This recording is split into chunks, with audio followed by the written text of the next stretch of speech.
সুদ সম্পর্কে আল্লাহ পাক বলছেন ওয়াহাল্লাল্লাহুল বাইআ ওয়া হারামার রিবা। আল্লাহ পাক বলেন আমি সুদকে হারাম করেছি আর ব্যবসাকে করেছি হালাল। ব্যবসা করো, ব্যবসার মধ্যে বরকত আসবে।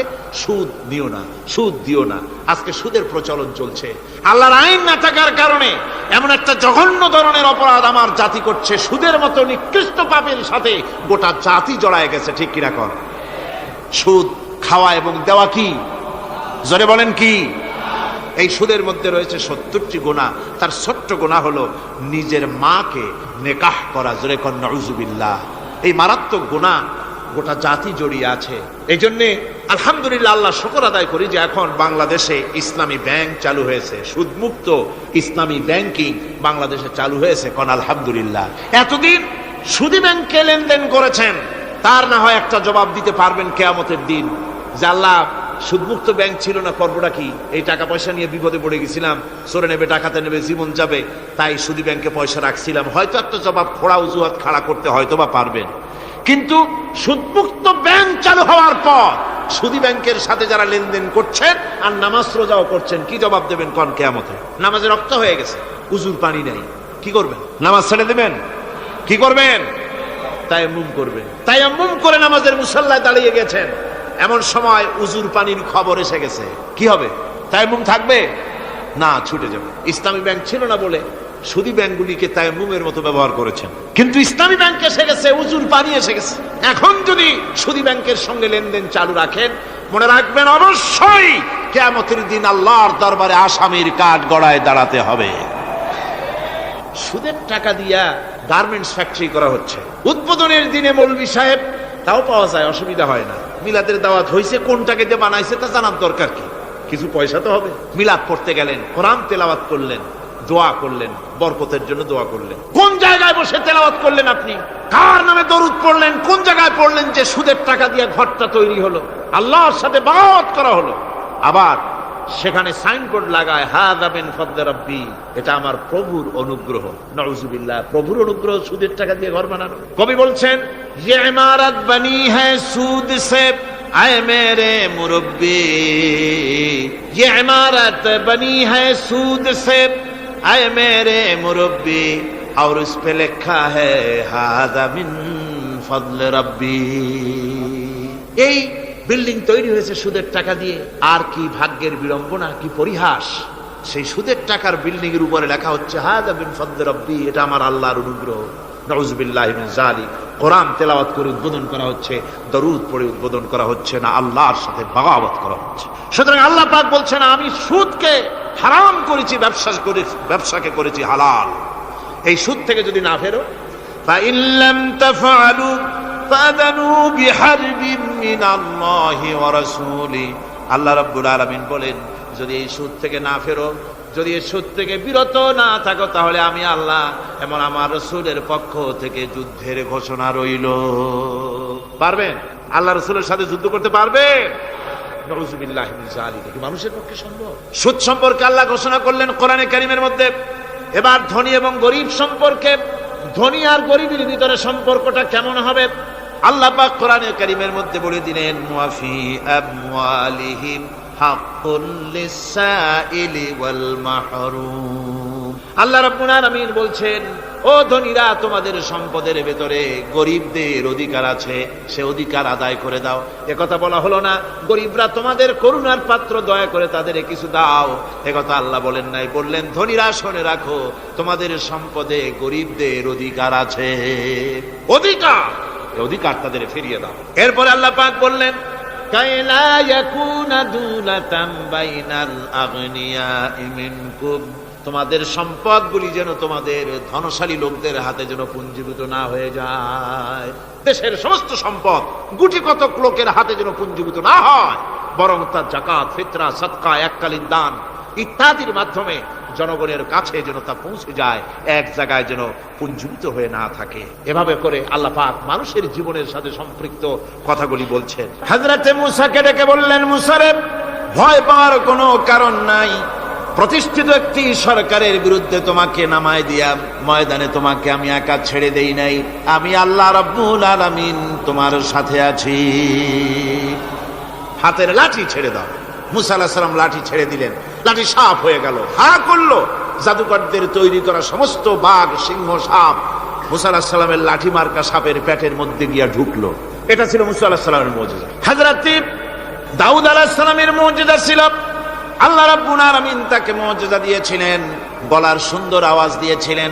তিনি যখন জাব্বুর শরীফ তেলাওয়াত করতেন, উড়ন্ত পাখিরা ওড়া বন্ধ করে চতুর্দিকে বসে আল্লাহর কালাম শুনতো। তিনি লোহা দিয়ে অস্ত্র তৈরি করতেন। অস্ত্র বানাবার সময় আগুন দিয়ে লোহা পোড়ায় অস্ত্র বানাতে হয়। দাউদ আলাইহিস সালামের তার প্রয়োজন ছিল না। তিনি যখন লোহা হাতির ভিতরে নিয়ে চাপ দিতেন, লোহা পানি হয়ে আঙ্গুলের ফাঁক দিয়ে গলে পড়ে যেত। এটা ছিল তার মুজিজা। হযরত সুলাইমান, আল্লাহ রাব্বুল আলামিন তাকে মুজিজা দান করলেন। কোরআনে কারীমের ভিতরে রব্বুল আলামিন বলেন, হযরত সুলাইমান আলাইহিস সালাম সকাল বেলায় বিনা মেশিনে, বিনা ইঞ্জিনে তক্তার উপরে বসে যেতেন। তক্তা 1 মাসের পথ অতিক্রম করত। আবার সন্ধ্যা বেলায় বসতেন, এই তক্তা আর 1 মাসের পথ অতিক্রম করে যেত। ঈসা আলাইহিস সালামের মুজিজা ছিল, জন্মান্ধের চোখের উপরে হাত বুলিয়ে দিতেন, সঙ্গে সঙ্গে চোখ ভালো হয়ে যেত। কুষ্ঠব্যাধিগ্রস্ত লোকের গায়ে হাত বুলাতেন, সঙ্গে সঙ্গে কুষ্ঠব্যাধি ভালো হয়ে যেত। এই হলো তাদের মুজিজা। পয়গম্বরেরা বিদায় হয়ে গেলেন, মুজিজা বিদায় হয়ে গেল। দাউদ আলাইহিস সালাম বিদায় হলেন, মুজিজার সাথে নিয়ে গেলেন। তার উম্মতেরা ওই লোহাগুলি আর কেউ গলাতে পারে নাই, আজও কেউ গলাতে পারে না, হাত দিয়া চেপে ধরে।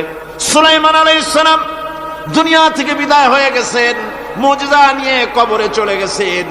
আজ আর তার অনুসারীরা অথবা দুনিয়ার কোন মানুষ বিনা ইঞ্জিনে তক্তায় বসে আর হাওয়ায় উঠতে পারবে না। মুসা আলাইহিস সালাম বিদায় হলেন, লাঠির মুজিজা চলে গেল। তার উম্মতেরা, তার অনুসারীরা কিয়ামত পর্যন্ত যদি 1000 চেষ্টা চালায়, লাঠিকে আর কোনোদিন সাপে পরিণত করতে পারবে না। ঈসা আলাইহিস সালাম, আল্লাহ রাব্বুল আলামিন তাকে উঠায় নিলেন, মুজিজা তিনি সাথে নিয়ে গেলেন। আজ তার কোটি কোটি, শত শত কোটি উম্মতেরা দুনিয়ায় যারা তার উম্মত দাবি করে, খ্রিস্টানেরা, হাজারো যদি চেষ্টা চালায়, তবুও জন্মান্ধের চোখের উপরে হাত বুলিয়ে চোখ আর ভালো করতে পারবে না। কুষ্ঠব্যাধিগ্রস্ত লোকের গায়ে হাত বুলিয়ে কুষ্ঠব্যাধি ভালো করতে পারবে না। তার মানে হলো, নবীরা যে যা যত মুজিজা পেয়েছিলেন, জীবদ্দশায় মুজিজা কাজে লেগেছে। দুনিয়া থেকে বিদায় হয়েছেন, মুজিজার সাথে নিয়ে গেছেন। কিন্তু আপনার আমার নবী, বিশ্ব নবী জনাব মুহাম্মদ রাসূলুল্লাহ সাল্লাল্লাহু আলাইহি ওয়াসাল্লামের কাছে আল্লাহ রাব্বুল আলামিন তাকে যত মুজিজা দিয়েছিলেন, 3000-এর উপরে আল্লাহর নবীর মুজিজা ঘটেছিল 23 বছরের নবুয়তের জীবনে। তার মধ্যে শ্রেষ্ঠ মুজিজা হতেছে কোরআন মাজিদ। আল্লাহর নবী বিদায় হয়ে গেলেন, মুজিজা সাথে নিয়ে যান নাই, মুজিজা রেখে গেলেন দুনিয়ায়। কিয়ামত পর্যন্ত দুনিয়াবাসী, নবীর উম্মতেরা কোরআনের মুজিজা ব্যবহার করতে পারবে। কোরআনে কারীম, রাসূল কারীম সাল্লাল্লাহু আলাইহি ওয়াসাল্লামের জীবনের শ্রেষ্ঠ মুজিজা। মানুষ পাগল হয়ে গেছে কোরআন শুনে। সুতরাং কোরআনের বৈশিষ্ট্য সকল দিক থেকে এক অপূর্ব একটি কিতাবে পরিণত করেছে, যা মানুষকে চিরকাল বিস্ময় হতবাক করে দিয়েছে। কোরআনের আরেকটি বৈশিষ্ট্য হচ্ছে, এই কোরআন এক সময় নাজিল হয় নাই। 30 পারা কোরআন শরীফ একসাথে নাজিল হয়েছে না, কোরআন নাজিল হয়েছে আস্তে আস্তে, ধীরে ধীরে। কত বছর লাগলো? 23 বছরেরও কিছু বেশি সময় ধরে কোরআন ধীরে ধীরে রাসূল কারীম সাল্লাল্লাহু আলাইহি ওয়াসাল্লামের কাছে অবতীর্ণ হয়েছে। এমনটি আর কোনো কিতাব হয়নি, যা আর কোনো ধর্মগ্রন্থ যারা অন্যরা দাবি করে, এরকম হয়নি। কোরআনে কারীমের আরেকটি বৈশিষ্ট্য হচ্ছে, যখন কাগজ ছিল না, ছাপাখানা ছিল না, এমনকি টেপ রেকর্ডার ছিল না, তখনকার নাজিলকৃত কিতাব যেভাবে নাজিল হয়েছিল সেইভাবে আজ পর্যন্ত অবিকল টিকে আছে, টিকে থাকবে ইলা ইয়াউমিল কিয়ামah। কিয়ামত পর্যন্ত কোরআনে কারীমের এই অকৃত্রিম, অবিকৃত অবস্থায় কোরআনে কারীমের এই শান, এই বরকত টিকে থাকবে। এই জন্য কোরআন শরীফ হচ্ছে এই পৃথিবীর মহাবিশ্বের মহাবিস্ময়। কোরআন হচ্ছে পৃথিবীর মহাবিশ্বের মহাবিস্ময়। এর মর্যাদা সম্পর্কে রাসূল কারীম সাল্লাল্লাহু আলাইহি ওয়াসাল্লাম বলেছেন, ওয়ান উসমান রাদিয়াল্লাহু তাআলা আনহু আন্নাহু قال قال رسول الله صلى الله عليه وسلم خيركم من تعلم القرآن وعلمه رواه البخاري। আল্লাহর নবী বলেন, তোমাদের মধ্যে সর্বোত্তম ব্যক্তি সেই, তোমাদের ভিতরে ভালো ব্যক্তি, উত্তম ব্যক্তি সেই, যে ব্যক্তি নিজে কোরআন শেখে আর অন্যকে শেখায়। কোরআন যে শেখে আর অন্যকে যে শিখায় সেই ব্যক্তি হলো তোমাদের মধ্যে সর্বোত্তম ব্যক্তি, ভালো ব্যক্তি। সুবহানাল্লাহ পড়েন। কোরআনে কারীমের এই মর্যাদা সম্পর্কে রাসূল করিম সাল্লাল্লাহু আলাইহি সাল্লাম বলেছেন, দুই ব্যক্তিকে, দুই শ্রেণীর লোককে ঈর্ষা করা যায়। অমুকে বিরাট বাড়ি করেছে, সে বাড়ি থেকে হিংসা হয়, আমি ওরকম বাড়ি করব, অমুকের মতো নেতা হব, অমুকের মতো বড় লোক হতে হবে। পরশ্রী কাতরতা অথবা ঈর্ষা করা, এরকমের ঈর্ষা করা জায়েজ নাই। রাসূলুল্লাহ বলেছেন দুই ব্যক্তির সঙ্গে ঈর্ষা করা যায়।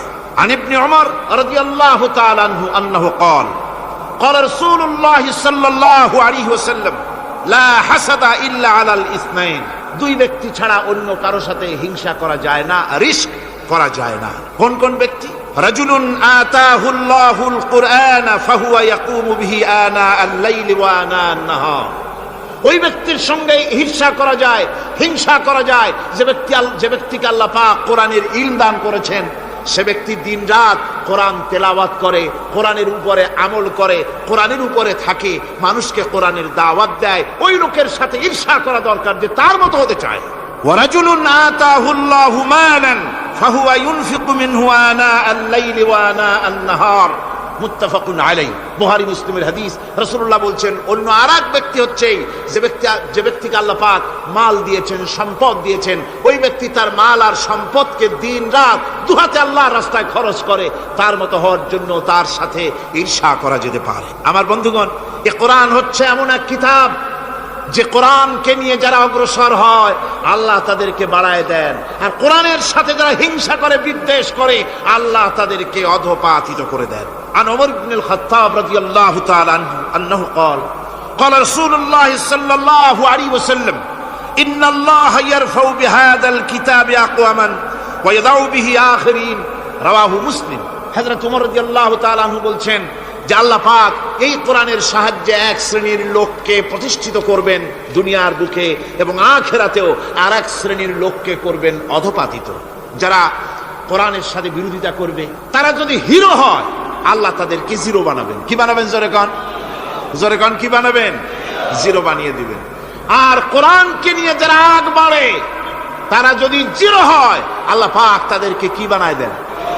কোরআনের সাথে বিরোধিতা আজকের নতুন কিছু নয়, আবহমান কাল থেকে কোরআনের সাথে চলছে বিরোধিতা।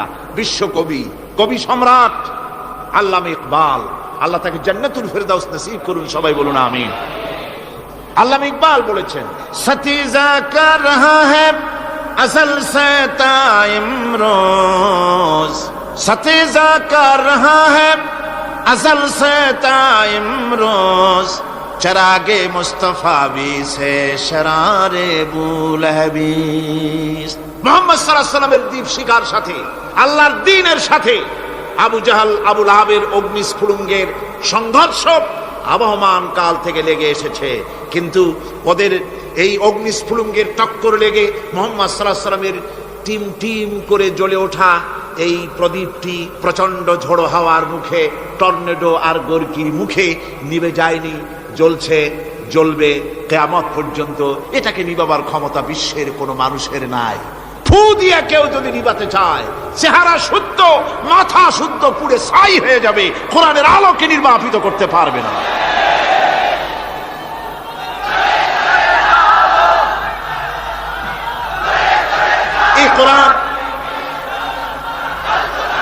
এই কোরআন যার সিনার ভিতরে থাকে, যার সিনার মধ্যে থাকে সে হয় সমৃদ্ধ, আর যার সিনার মধ্যে থাকে না সে হয় সবচাইতে ফকির আর এতিম। আল্লাহর নবী বলেছেন, ইন্নাল্লাযী লাইসা ফি জাওফিহি শাইউম মিনাল কুরআনি কাল বাইতিল খারিব। যেই দেহের ভিতরে কোরআন নাই, যেই দেহের ভিতরে, যেই সিনার ভিতরে কোরআন নাই, ওই মানুষটা হতেছে একটা সাড়া বাড়ির মতো, একটা উজাড় বাড়ির মতো, বিরান বাড়ির মতো। বিরান বাড়িতে কি থাকে? সাড়া বাড়িতে কি থাকে? না না, ভূত কিসের? খামোখাই ভয় পান আপনারা। ভূত বলে কিছু না। হ্যাঁ, শয়তান থাকে, জিন থাকে, তারপরে ওর মধ্যে আর কি থাকে? উতুম পেঁচা থাকে, ইঁদুর থাকে, তেলাপোকা থাকে, উই পোকা থাকে, বাঁদর থাকে, উল্লুক থাকে, সাপ থাকে। রাসূলুল্লাহর কথা দেখেন, কি সুন্দর কথা। সুবহানাল্লাহ, সুবহানাল্লাহ। যে দেহের ভিতরে কোরআন নাই, সারা বাড়িতে যা থাকে, পোড়ো বাড়িতে যা থাকে, বিরান বাড়িতে যা থাকে, যে দেহে কোরআন নাই সেই দেহের মধ্যে তাই থাকে। আজ দেখুন বাংলাদেশের শিক্ষাঙ্গনে কলেজ ইউনিভার্সিটি গুলিতে কোরআন পড়ানো হয় না, বলেন ঠিক কিনা? আমাদের বিশ্ববিদ্যালয়গুলিতে কোরআন পড়ানো হয়, তাফসীর পড়ানো হয়, হাদিস পড়ানো হয়। হাদিস কোরআন আল্লাহর কালাম পড়ানো হয় না বলে অবস্থা কি হয়েছে? হাদিস থেকে মিলায় নেন, ইন্নাল্লাযী লাইসা ফী জাওফিহি শাইয়্যুম মিনাল কুরআনি কাল বাইতিল খারিব। কোরআন নাই তো সারা বাড়ি, কোরআন নাই তো কি আছে?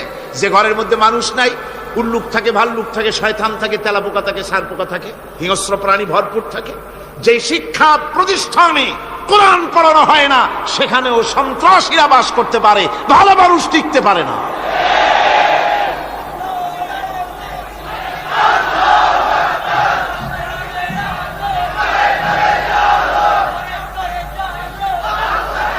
এই জন্য কোরআন যেখানে পড়া হয় না সেটা কবরের তুল্য, কোরআন যেখানে তেলাওয়াত হয় না সেটা কিসের তুল্য? কবরের তুল্য।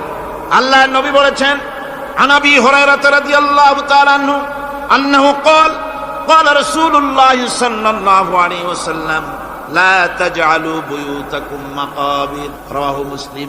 আল্লাহর নবী বলেন, তোমাদের ঘরগুলিকে তোমরা কবর বানায়ো না। অর্থাৎ যে ঘরের মধ্যে কোরআনে কারীম তেলাওয়াত হয় না সেটা কবরের সমতুল্য, কবরের সমতুল্য। আগে আমাদের ঘর সমূহে যখন ছোট ছিলাম তখন দেখতাম ঘরে ঘরে কোরআন তেলাওয়াত হতো, ঠিক না? প্রত্যেকটা ঘরের জানালা দিয়া সকালবেলায় আওয়াজ আসতো, আউযু বিল্লাহি মিনাশ শাইতানির রাজীম, বিসমিল্লাহির রাহমানির রহিম। তেলাওয়াতের আওয়াজ ভেসে আসতো। আজ আর এই অবস্থা নাই। আজ ভদ্রলোকের বাড়ির সামনে দিয়ে হেঁটে যাবেন, সকালবেলা কিসের তেলাওয়াত? জনমের ঘুম ঘুমায়, পাইকারি দরে ঘুমায়, ফজরের নামাজ নাই। শহরের অবস্থা, অধিকাংশ বাড়িতে ফজরের নামাজ হয় না। ডিসেন্টিনার মাধ্যমে, আগে তো ছিল শুধু বাংলাদেশের ছবি, ডিসেন্টিনার মাধ্যমে সারা পৃথিবীর শয়তানি আর বদমাশি ঘরে বসে গেলা যায়। উপকারিতা এবং অপকারিতা দুটোই আছে। নিউজ দেখা যায়, সাথে সাথে আবার নিউজের সাথে আরো বাজে কিছু দেখা যায়। এগুলো দেখতে দেখতে রাত শেষ হয়ে আসে, ঘুমায় জনমের মতো, এক ঘুমে বেলা 9টা আর 10টা। কিসের ফজরের নামাজ আর কি এর কোরআন শরীফ তেলাওয়াত করে? এরপরে উঠলো 9টা-10টার সময়, উঠে তারপরে গানের মাস্টার এসে গেছে। তখন ইতিমধ্যেই গানের মাস্টার এসে গেছেন। কি দুর্ভাগ্যজনক সত্য কথা, ইংরেজি যে টিচার পড়ান, অঙ্ক যে টিচার করান, সপ্তাহে 3 ঘন্টা পড়াবেন, বেতন 2500 টাকা। আর প্রতিদিন সকালবেলা এসে যদি কোনো মুসলমান কোনো একজন মৌলভী সাহেব, হাফেজ সাহেবকে রাখেন কোরআন তেলাওয়াত করাবার জন্য, কোরআন পড়াবার জন্য সন্তানকে, প্রতিদিন আসতে হবে, প্রতিদিন 2 ঘন্টা পড়াতে হবে, আর মাসের শেষে বেতন 500 টাকা। কোরআনে কারীমের সাথে এই আচরণ। ও, আমি বেশি বলে ফেলেছি। যাদের অভিজ্ঞতা আছে তারা বলছেন 200 টাকা। এরপরে অঙ্ক ইংরেজি তো কাজে লাগে, ভালো কথা। তারপরে গানের মাস্টার আসছেন, তিনি শেখাবেন কি? রবীন্দ্রসঙ্গীতের প্যানপ্যানানি, যা শুনলে পরে কানে ময়লা জমে যেতে পারে, যে গান শুনলে জীবিত মানুষ মৃত্যু হয়ে যায়। নজরুলের কথা শেখানো হবে না, তাহলে সেটা হবে সাম্প্রদায়িকতা। গানের মাস্টারকে, নাচের মাস্টারকে 5,000 টাকা, 10,000 টাকা পর্যন্ত বেতন দেওয়া হয়। এ জাতির জন্য আল্লাহর রহমত কেমনে আসবে? কি কারণে আসবে? কোরআনের সাথে এই বেয়াদবি আমরা করেছি। ঘরগুলিকে, আজকে আমাদের ঘরগুলিকে আমরা কবরস্থানে পরিণত করে দিয়েছি। কোরআন তেলাওয়াত হচ্ছে। আমার বন্ধুগণ, কোরআন তেলাওয়াত করুন, বেশি বেশি তেলাওয়াত করুন, ঘরকে জীবিত করুন, সন্তানকে তেলাওয়াত করান, আপনি নিজেও তেলাওয়াত করুন। কোরআনে কারীম যারা তেলাওয়াত করবেন তাদের সম্পর্কে আল্লাহর নবী বলেন, মান ক্বারাআল কুরআনা ফাস্তাযহারাহু ফাহাল্লা হালালাহু ওয়া হাররামা হারামাহু আদখালাহুল্লাহুল জান্নাহ। আল্লাহর নবী বলেন, যে ব্যক্তি কোরআন শরীফ তেলাওয়াত করবে এবং কোরআনের হালাল অনুযায়ী হালালকে মেনে চলবে, হারাম অনুযায়ী হারাম থেকে ফিরে থাকবে, এরকম কোরআনের উপরে যে তেলাওয়াত করবে আর আমল করবে, আল্লাহ রাব্বুল আলামিন কিয়ামতের দিন তাকে জান্নাতের ভিতরে প্রবেশ করাবেন। শুধু বেহেশতে যাবে না, ওয়া শাফাহু ফি আশরাতিন মিন আহলি বাইতিহি কুল্লুহুম কাদ ওয়াজাবাত লাহুন নার নবীজি বলেন এই কোরআনে কারীমের বরকতে কিয়ামতের দিন ওই ব্যক্তি তার রক্ত সম্পর্কিত 10 জন আত্মীয়ের ব্যাপারে সুপারিশ করার জন্য তৌফিক পাবে আল্লাহর দরবারে। এমন 10 ব্যক্তি, সেই 10 ব্যক্তির জন্য হিসাবের পরে জাহান্নাম ওয়াজিব হয়ে গিয়েছিল, এমন 10 ব্যক্তি সম্পর্কে কোরআনের তেলাওয়াতকারী আর আমলকারী আল্লাহর দরবারে সুপারিশ করার জন্য পারমিশন পাবেন। এমন নিয়ামত, সেই নিয়ামত থেকে আমরা বঞ্চিত হয়ে যাচ্ছি। আমি বলি না যে আপনারা কলেজ ইউনিভার্সিটিতে ছেলেদের পড়তে দিবেন না, আমি তা বলি না। তারা কলেজ ইউনিভার্সিটিতে বিলক্ষণ পড়াশোনা করুক, কিন্তু তাদেরকে কোরআন শরীফ শিখান। লক্ষ লক্ষ টাকা খরচ করলেন ছেলের পেছনে, কিন্তু কোরআন শিখালেন না। আপনি মরে গেলে আপনার জানাজাটা পড়বে, এ তৌফিকও সে পেল না। জানাজার ইমামতি তো দূরের কথা, জানাজার নিয়ত জানে না, পাক পবিত্রতা জানে না। বাপ মরে গেছে, সে তখন ছিল মার্কেটে, শুনলো বাপ মরছে, তাড়াতাড়ি জানাজায় শরীক হতে হবে। প্যান্টও পাক নাই, যেহেতু পেশাবের যখন বেগ এসেছিল দেওয়ালের পাশে দাঁড়াইয়া কাম সারছে, দোয়া মোছার কাম নাই, মাথায় টুপি নাই, নাক মোছা রুমাল ছিল পকেটে, রুমালটা মাথায় দিয়া দাঁড়ায় গেল। আল্লাহু আকবার। বাপের কপালে যা আছে তাই হোক। তারপরে বাপ মরে গেছে, কান্না শুরু করেছে। যেদিন মরছে সেদিন কাঁদতেছে, পরের দিনও একটু মুখ মলিন কান্দে। নাম বল্টু মিয়া। তার আবার এক বন্ধু আছে, তার নাম শান্টু মিয়া। শান্টু মিয়া বলছে, মিয়া বল্টু কান্দো কেন? বাপ মরে গেছে। এগুলো বাঁচে নাকি? এগুলো মরেই যায়। আমার একটা ছিল, ওটাও মরছে। চিরকাল কারো বাপ থাকে, সুতরাং এত মন খারাপ কেন?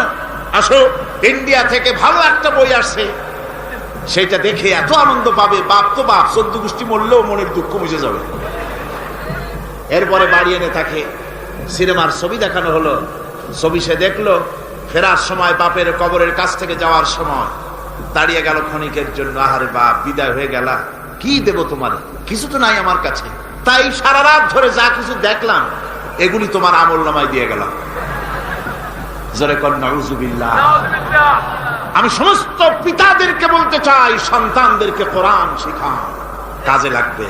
কোরআন শিখালে কাজে লাগবে। কোরআন শরীফ মুখস্থ করে, বেশি করে মুখস্থ করেন কোরআনে কারীম, আপনার ফায়দা হবে। হযরত ওমর রাদিয়াল্লাহু তাআলা আনহু বর্ণনা করছেন যে রাসূল কারীম সাল্লাল্লাহু আলাইহি ওয়াসাল্লাম বলেছেন, ইউকালু লিসাহিবিল কুরআনি ইকরা ওয়ারাত্তিল কামা কুনতা তুরাত্তিলু ফিদ দুনিয়া।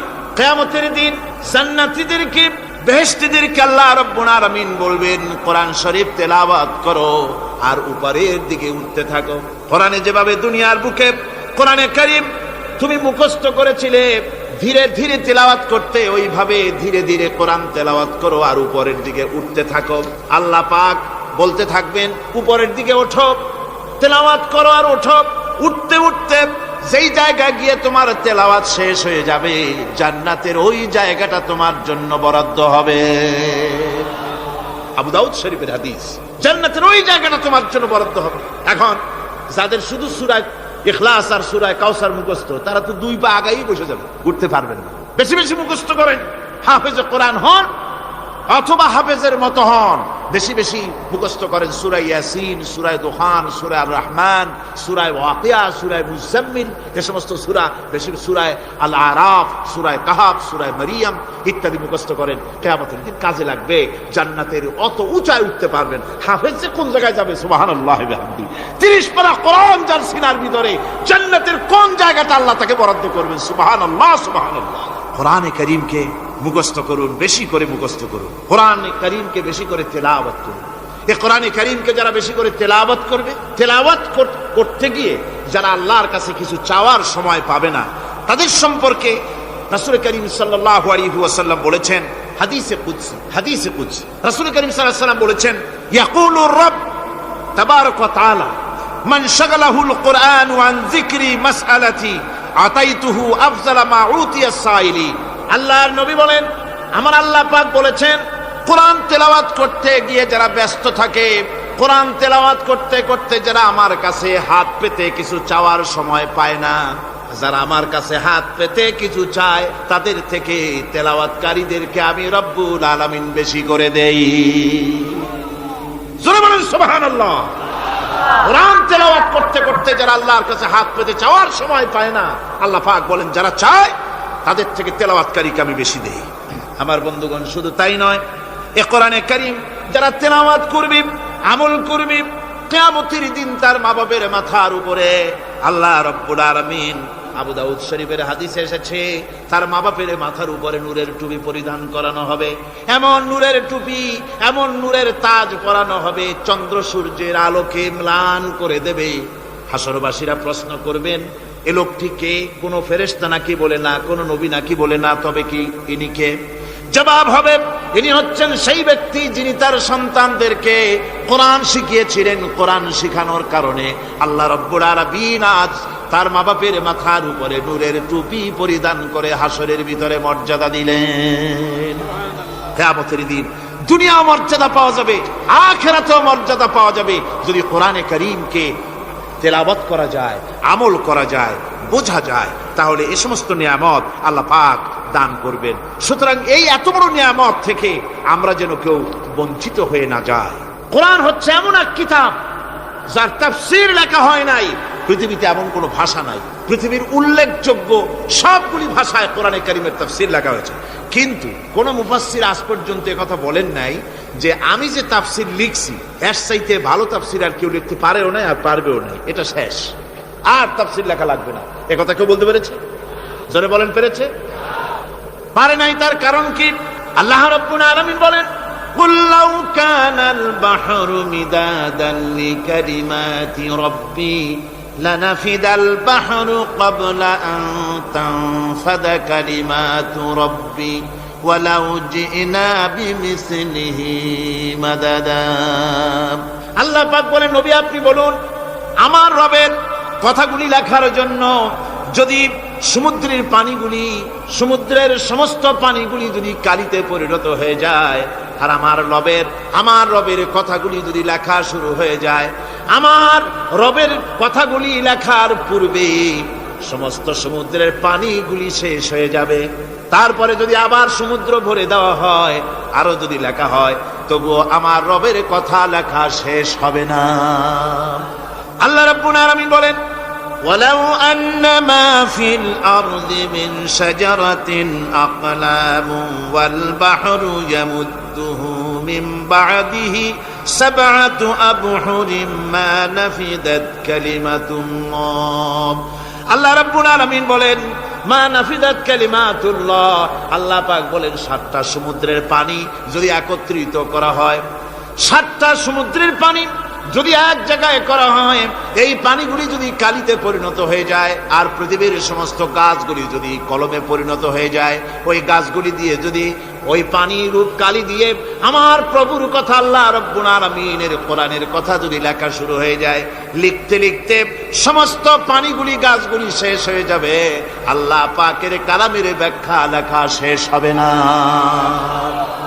মা নাফিদাত কালিমাতুল্লাহ, আল্লাহর কথা লেখা শেষ হবে না। এত বড় বিরাট আযীম কিতাব আল্লাহ পাক আমাদেরকে দান করেছেন। সুবহানাল্লাহ পড়েন।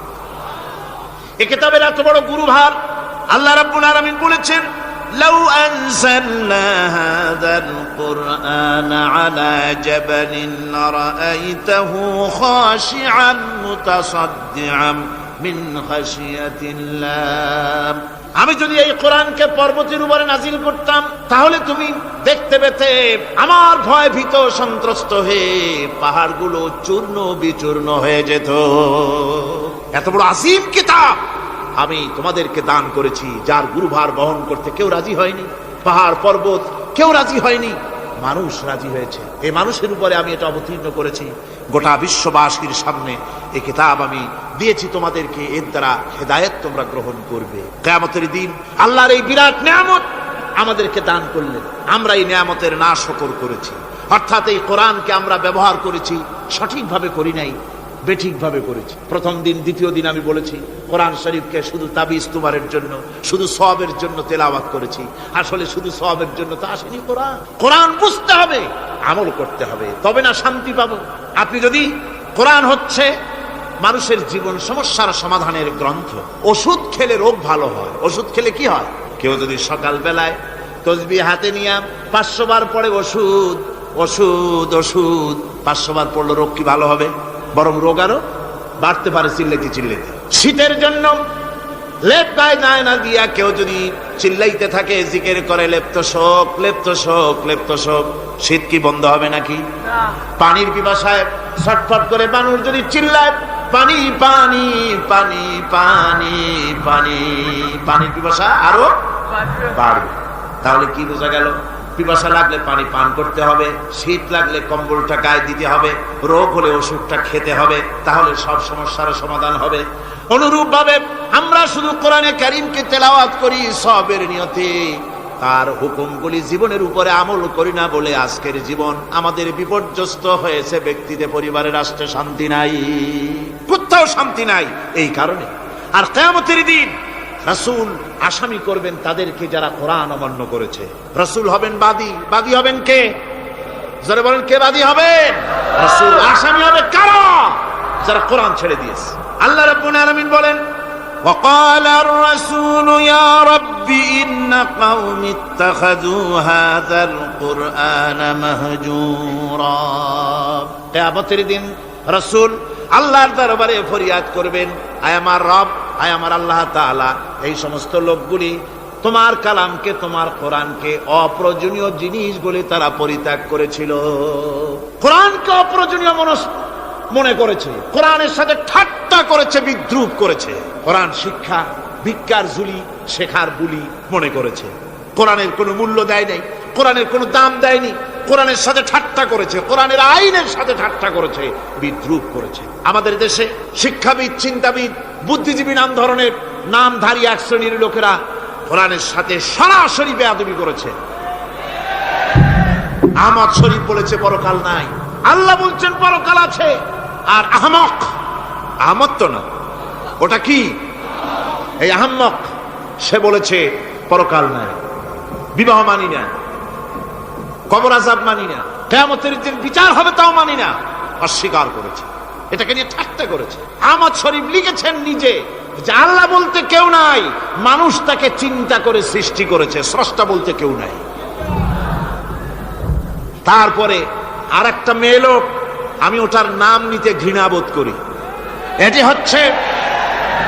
হচ্ছে চরম ধর্মদ্রোহী, রাষ্ট্রদ্রোহী, নাস্তিক, জাহান্নামের কীট, ডাস্টবিনের আবর্জনা।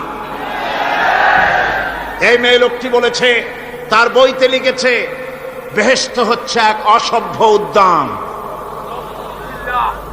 কোরআন শরীফে আল্লাহ পাক বলেছেন আমলে সালেহ যারা করবে, নবীরা, ওলিরা, সিদ্দিকীন, শুহাদা সব যাবে জান্নাতে। আর সেই জান্নাতকে এই খাবিসা, এই নিকৃষ্ট ধর্মদ্রোহী, রাষ্ট্রদ্রোহী মহিলা, এই সে বলেছে বেহেশত হচ্ছে এক অসভ্য উদ্যান। পৃথিবীর অতৃপ্ত বহুগামী পুরুষেরা তাদের থাকার জায়গা হবে ওই বেহেশতের মধ্যে। যেরকম নাউজুবিল্লাহ। এই মেয়ে লোকটি সমগ্র নারী জাতির কলঙ্ক। ভারত, বাংলাদেশের শ্রেষ্ঠ শত্রু ভারত, এই শয়তানকে পয়সা দিয়া পুষতেছে। কলকাতায় দাওয়াত দিয়ে আনন্দ পুরস্কার দিয়েছে। সে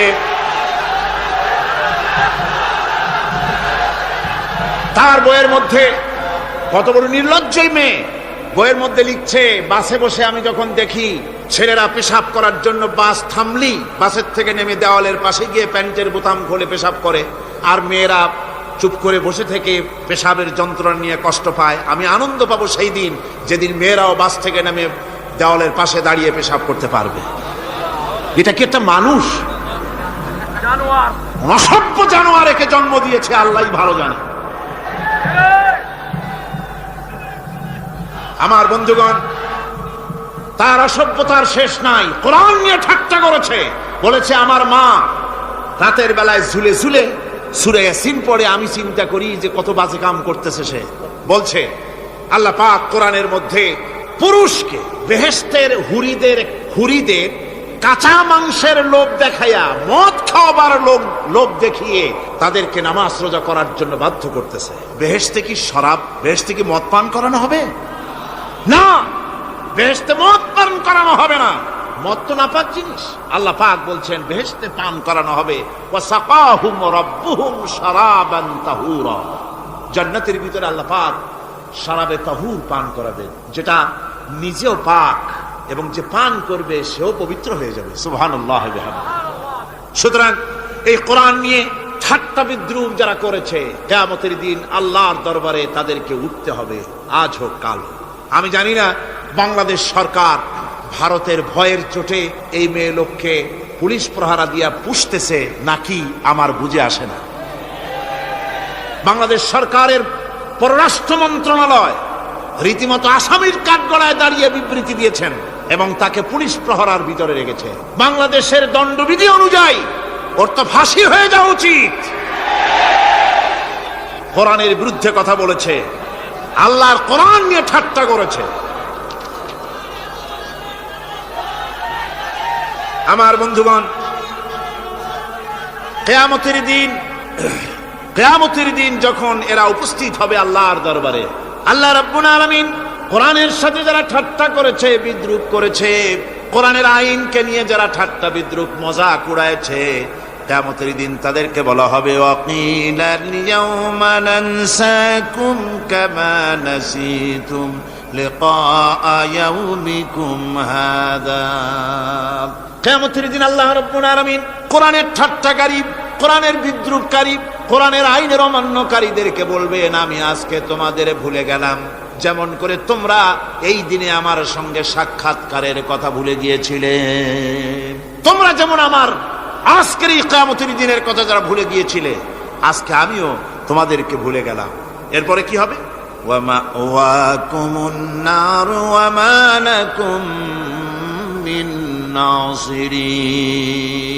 আল্লাহ পাক বলেন এরপরে এদের জায়গা হবে জাহান্নাম, আর এদের সাহায্যকারীও কেউ থাকবে না, জাহান্নামে চিরকাল থাকতে হবে।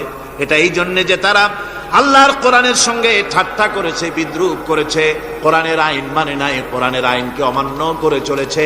এই জন্য কিয়ামতের দিন আল্লাহ রাব্বুল আলামিন তাদেরকে শাস্তি প্রদান করবেন। কোরআন পৃথিবীর বুকে আল্লাহ নাজিল করেছেন, শুধু তেলাওয়াত করবেন ঝুলে ঝুলে, এই জন্য নয়। কি জন্য নাজিল হলো? এবার উদ্দেশ্য শুনুন। আল্লাহ পাক বলেন আর রহমান আল্লামাল কোরআন। আল্লাহ রাব্বুল আলামিন তিনি হলেন এমন দয়াবান, এমন রহমান, যিনি কোরআন শিখালেন। কি কারণে শিখালেন? কোরআন নাজিলের উদ্দেশ্য কি? আল্লাহ পাক বলেন ইন্না আনজালনা ইলাইকাল কিতাবা বিল হাক্কি লিতাহকুমা বাইনান নাসি বিমা আরাকাল্লাহ। আল্লাহ পাক বলেন এই কিতাব আমি আপনার প্রতি অবতীর্ণ করেছি এই জন্যে যাতে করে আপনি আল্লাহর প্রদর্শিত এই বিধান অনুযায়ী মানুষের উপরে বিচার ফয়সালা করতে পারেন। মানুষের উপরে আইন চলবে আল্লাহ। কার আইন? জোরে বলেন কার আইন?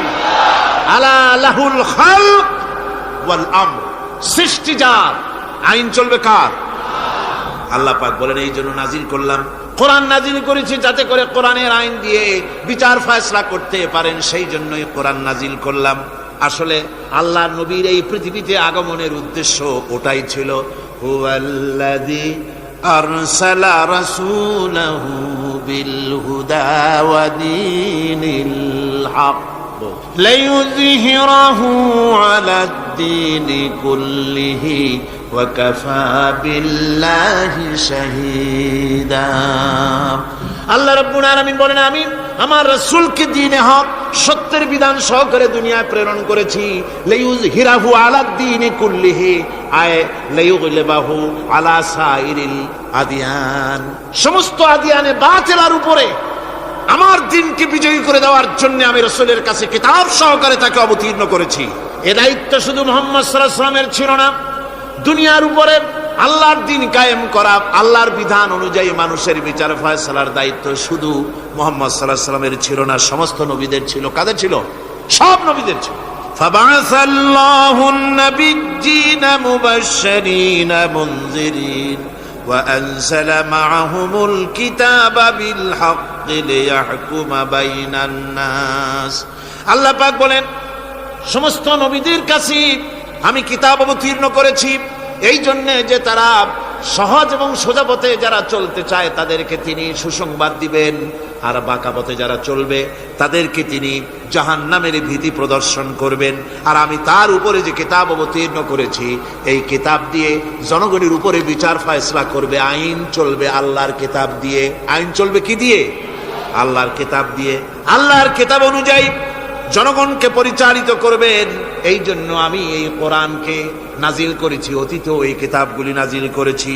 قل يا أيها الناس قد جاءكم الحق من ربكم। আল্লাহ পাক বলেন, নবী আপনি বলে দেন, আপনি বলুন, হে মানব সকল, আল্লাহর পক্ষ থেকে তোমাদের জন্য মহাসত্য এসেছে।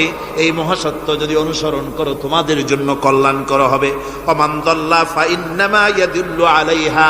আর যদি কোরআনকে অমান্য করো, আল্লাহর কিতাবকে অমান্য করো, তাহলে তোমাদের জন্য অকল্যাণ হবে। আজ আপনারা বলেন, আল্লাহর কিতাবের আইন কি আমাদের দেশে চলে? কোরআনের আইন কি চলে? চলে না। কোরআনের আইন চলে না। আমরা কি খুব শান্তিতে আছি? খুব আরামে আছি? শ্রমিকরা তাদের শ্রমের মূল্য পায়, কৃষক তার উৎপাদিত পণ্যের সঠিক দাম পায়, নারী তার সতীত্বের মর্যাদা পায়। জনগণ কি আরামে ঘুমাতে পারে? না, জনগণ রীতিমতো দুবেলা পেট পুরে সমস্ত জনগণ খেতে পারে। এর একমাত্র কারণ হচ্ছে কোরআনের আইনকে অমান্য করা হয়েছে। ভালো করে কান পেতে শুনুন, আল্লাহ রাব্বুল আলামিন কোরআনে কারীমের মধ্যে পরিষ্কার করে বলেছেন, ওয়ামান লাম ইয়াহকুম বিমা আনজালাল্লাহু ফাউলাইকা হুমুল কাফিরুন। যারা নাকি আমার দেওয়া বিধান অনুযায়ী, কোরআন অনুযায়ী যারা বিচার ফয়সলা করে না, ফাউলাইকা হুমুল কাফিরুন, ফাউলাইকা হুমুজ জালিমুন, ফাউলাইকা হুমুল ফাসিকুন। যারা আমার দেওয়া বিধান অনুযায়ী বিচার ফয়সলা করে না, তারা কাফির, তারা জালিম, তারা ফাসিক। সুতরাং এর ভিতরে এই জুলমের মধ্যে জালিমদের অন্তর্গত, ফাসিকদের অন্তর্গত হয়ে বাংলাদেশের বহু মুসলমান, পৃথিবীর বহু এলাকার মুসলমান এর মধ্যে লিপ্ত হয়ে আছে। কোরআনের আইন চালু না করলে পরে, কোরআনের আইন না মানলে পরে জালিম হতে হবে, কাফির হতে হবে, ফাসিক হতে হবে। অর্থাৎ যতখানি না মানবেন ততখানি এই বিশেষণে বিভূষিত হতে হবে। এক শ্রেণীর লোক আছে যারা বলে বেড়ান ধর্ম আর রাজনীতি আলাদা। বলেন কিনা? কর জোরে বলেন, বলে কিনা? ধর্ম আর রাজনীতি আলাদা। তারা বলেন আমরা ধর্ম নিরপেক্ষ থাকতে চাই। তারা কি থাকতে চায়? ধর্ম নিরপেক্ষ থাকতে চায়। কোরআনে কারিমে এই ধর্ম নিরপেক্ষবাদীদের ব্যাপারে কোরআন কি বলছে শুনুন। আল্লাহ রাব্বুল আলামিন বলেন, আলাম তারা ইলাল্লাযীনা ইয়াজউমুনা আন্নাহুম আমানু বিমা উনজিলা ইলাইকা ওয়া মা উনজিলা মিন ক্বাবলিক। আল্লাহ পাক বলেন, হে নবী, তুমি কি সেই সব লোকদেরকে দেখেছো যারা দাবি তো করে যে আমরা আল্লাহর উপর ঈমান এনেছি আর এই কিতাবের উপর ঈমান এনেছি, এর পূর্বে যত কিতাব নাজিল হয়েছে সেসব কিতাবের উপরেও ঈমান এনেছি। ধর্ম নিরপেক্ষবাদীরা তারা তো বলে না যে আল্লাহ মানি না, কোরআন মানি না, একথা বলে না, ওটা বলে না। কি বলে? সেই বলা কথাটাই আল্লাহ এখানে অনেক আগে বলে রেখেছেন। ওরা বলে যে আমরা অবশ্যই আল্লাহকে মানি, আল্লাহর কিতাব মানি, এর পূর্বে যত কিতাব নাজিল হয়েছে সেগুলোও মানি, তবে ইউরিদুনা আইয়াতাহাকামু ইলাত তাগুত। তারা চায় তাদের জীবনের সমস্ত সমাধান সমস্যার জন্য তাগুতের কাছে যেতে চায়। তাগুতকে, আল্লাহকে বাদ দিয়ে তারা যেতে চায় কোথায়? তাগুতের কাছে। জোরে বলেন, কিসের কাছে যেতে চায়? তাগুতের কাছে। তাগুত বলে কারে? তাগুত বলা হয় যে নিজে আল্লাহর আইন মানে না এবং অপরকেও আল্লাহর আইন অমান্য করতে বাধ্য করে, তাকে বলা হয় তাগুত। ওরা বলে ধর্ম আর রাজনীতি আলাদা। কোরআন মানি কিন্তু কোরআনের আইন মানি না। ওরা কোরআন মানে ঠিকই, বলে যে কোরআন মানি, কিন্তু কোরআনের আইন মানে। তাহলে এ মানি বলার অর্থটা কি? এর মূল্যটা কোথায়? কোরআন যদি মানো তো কোরআন বলেছে সুদ খেও না। আমাদের দেশে সুদ চলছে না? কোরআন বলেছে বিবিকে পর্দায় রাখো, পর্দায় কি রাখা হচ্ছে? কোরআন বলেছে ওজনে কম দিও না, তা কি মানা হচ্ছে? কোরআন বলেছে আমার আইন দিয়ে দেশ শাসন করো, তা কি করা হচ্ছে? সুতরাং ধর্ম নিরপেক্ষ মতবাদ যেটা, এই মতবাদটা কোরআনের দৃষ্টিতে কুফরি মতবাদ। ধর্ম নিরপেক্ষ মতবাদ কি? জোরে বলেন, ধর্ম নিরপেক্ষ মতবাদ কি? কোন মুসলমান, যে ব্যক্তি নিজেকে মুসলমান বলে দাবি করে, ধর্মনিরপেক্ষ মতবাদ সে বিশ্বাস করতে পারে না, জায়েজ নাই, হারাম। আফাতুমিনুনা বিবাদিল কিতাব ওয়া তাকফুরুনা বিবাদ, তোমরা কোরআনের কিছু অংশকে মেনে নিবে আর কিছু অংশকে করবে অস্বীকার। এটা যদি করো দুনিয়ার জীবনে পাবে দুনিয়ার জীবনে জিল্লতি আসবে, লাঞ্ছনা আসবে, আর কিয়ামতে পাবে জাহান্নামের শাস্তি। সুতরাং ধর্মনিরপেক্ষ মতবাদের অর্থ তারা বলে যে ধর্মহীনতা নয়, আসলে কিন্তু ধর্মনিরপেক্ষ মতবাদের অর্থই হলো ধর্মহীনতা। ঠিক কিনা কন? জোরে বলেন ঠিক কিনা? এই ধর্মনিরপেক্ষ মতবাদ আমাদের দেশের জন্ম হয় নাই, এর জন্ম হয়েছে ইউরোপ সভ্যতায়। প্রাচীন ইউরোপ সভ্যতায় এর জন্ম হয়েছিল, সেখান থেকে তার আন্ডা বাচ্চা ভারতে এসেছিল। ভারত থেকে এই আন্ডা বাচ্চার কিছু অংশ 1972 সালে তদানীন্তন সরকারের মাথার উপরে ভারত চাপিয়ে দিয়েছিল। সেই ধর্মনিরপেক্ষ মতবাদ 1972 সনের সংবিধানে লেখা হলো, কিন্তু 1982 সনে যখন সংবিধান আবার অ্যামেন্ডমেন্ট করা হলো, তখন ধর্মনিরপেক্ষতার কপালে ঝাঁটা মেরে বিদায় করা হয়েছে। বাংলাদেশে ধর্মনিরপেক্ষ মতবাদ চলতে পারে না। ধর্মনিরপেক্ষ মতবাদের কথা আমাদের দেশে তারাই বলে যারা 72 সনে ক্ষমতায় ছিলেন। তারা ধর্মের সাথে কি ব্যবহার করেছেন আমরা ভুলে যাই নাই, আপনারা ভুলে গেছেন। 1972 সনে দেশের সমস্ত বিশ্ববিদ্যালয়ের মনোগ্রাম থেকে ইকরা বিসমি রাব্বিকাল্লাযী খালাক রাব্বি জিদনি ইলমা, কোরআনে কারীমের আয়াতকে বিদায় করে দেওয়া হয়েছিল। শাসনতন্ত্রের শিরোনামে বিসমিল্লাহকে গ্রহণ করা হয় নাই। শুধু তাই নয়, কোরআনে কারীম যেখানে তেলাওয়াত করা হয় তখনকার সময় রেডিওতে, টেলিভিশনে ওই 72 থেকে 3 বছর, এবং এখনো সেই দলটি মিটিং করতে গিয়ে, কোনো জায়গায় কিছু করতে গিয়ে আগে কোরআন শরীফ, তারপরে গীতা, তারপরে বাইবেল। এগুলি হচ্ছে মুনাফিকের লক্ষণ। কিসের লক্ষণ? যেখানে যেই টেবিলে, যেই মঞ্চে কোরআন তেলাওয়াত হয়, বাইবেল গীতা পড়া হারাম, পড়া হতে পারে না। কোরআনের চাইতে শ্রেষ্ঠ কিতাব আল্লাহর দুনিয়া আছে? সমস্ত কিতাবকে রদ করেছে কোরআন।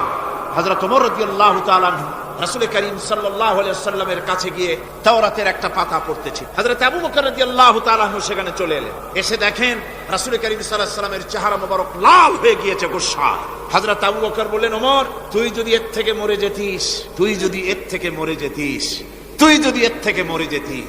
3 বার বললেন। হযরত ওমর শিউরে উঠলেন, হতচকিত হয়ে উঠলেন। আবু বকর আমাকে মরার কথা বলছেন কেন? তিনি তাকিয়ে দেখেন রাসূল করিম সাল্লাল্লাহু আলাইহি ওয়াসাল্লামের চেহারা মোবারক গুসায় লাল হয়ে। হযরত ওমর বলছেন, ইয়া রাসূলুল্লাহ, আমার এবং আমার পিতা মাতার জীবন আপনার কদম মোবারকে উৎসর্গ হয়ে যায়। আমি অপরাধ করেছি, কি অন্যায় করেছি হুজুর আমাকে? হুজুর বলছেন, ওমর তুমি যে তাওরাতের পাতা আমার সামনে পড়তেছো, এই তাওরাত যার উপরে নাজিল হয়েছিল, সেই মুসা আলাইহিস সালাম যদি আজকে বেঁচে থাকতেন, তাহলে আমার উম্মতের ভিতরে শামিল হয়ে যাওয়া তার জন্য ফরজ হয়ে যেত।